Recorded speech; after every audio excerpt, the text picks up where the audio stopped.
All right, this is the GoPro Hero Max, and I want to show you one pretty outstanding feature which makes this, in my view, the best GoPro you can buy. It's also the most expensive, $7.99 Australian, but it's called horizon leveling. Now, you can use it on the Hero 8, but you have to do that in post-production. But on the Hero 8 Max, or the Hero Max, horizon leveling is built in. Now, I'm recording the front camera only. I'm in hero mode, not 360 mode. I'm in hero mode, recording the front camera only. You can see me pointing there.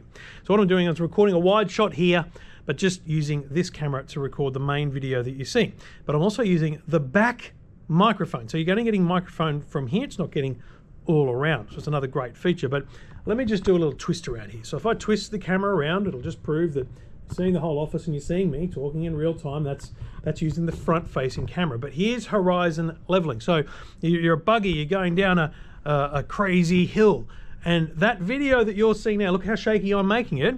But on the video, in real time, even in the preview, it's almost completely stable. But here's what happens when you flip the car, flip the surfboard, flip whatever it is, it stays completely level. I'll do that again in real time. On the viewfinder here, I'm seeing a level picture.